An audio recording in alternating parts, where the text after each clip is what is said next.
So PTSD, or post-traumatic stress disorder, is an anxiety disorder that is triggered by emotional distress. So that might be a trauma that's actually happened to you, or you've witnessed somebody else enduring a trauma. It can be even something that you've been told about, heard about, or watched.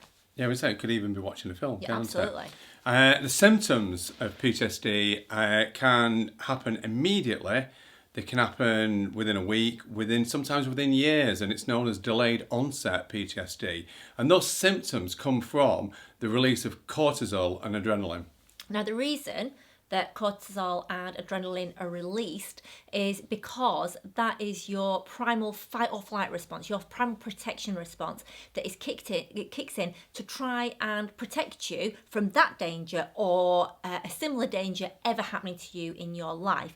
And that is why you feel the symptoms that you feel. It's basically your fight or flight response. So here's the symptoms that you might actually experience if you have PTSD.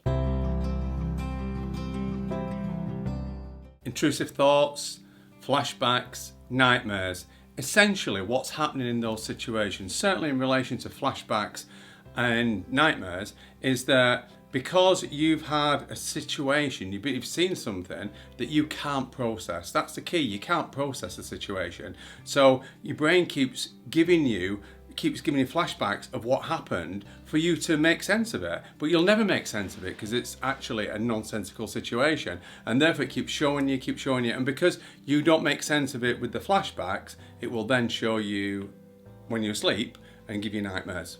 So hypervigilance is another symptom of PTSD, and obviously it's the cortisol that actually makes you hypervigilant. That fight or flight response, it dilates your pupils, so suddenly the world becomes bigger as well. So everything seems huge, and you're on high alert and on guard to prevent any danger or that situation happening again or to you. You also may feel anger and even have destructive behaviour.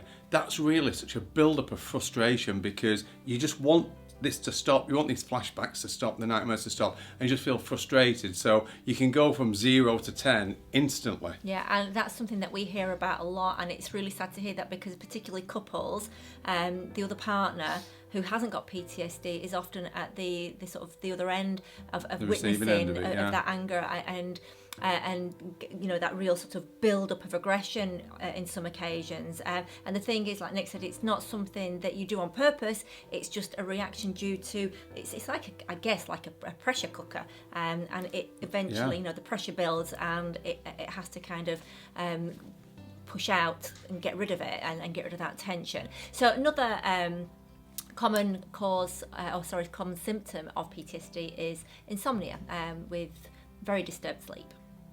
And another one is feeling isolated because essentially you feel that you're in this on your own, no one else understands, and they just can't imagine what you're going through. Yeah, and then another thing that you might feel is emotional numbness, kind of almost feeling like in some situations that perhaps you're actually not even there.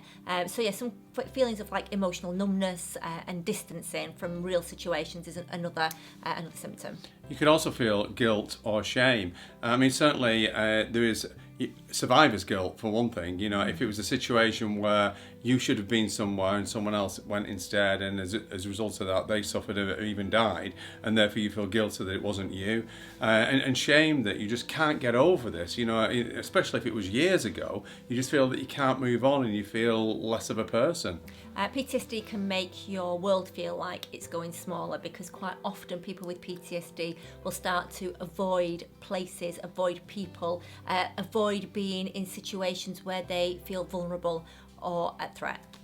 Another one is memory loss, because you can actually forget what's going on in your day, and I think this part of this is also what can sometimes be diagnosed as depersonalization disorder, where you can actually feel like you're in two places at once because you feel numb, you feel like you're just in a different place altogether, and you just can't make sense of it because you're stuck in the problem, but also your life's playing on.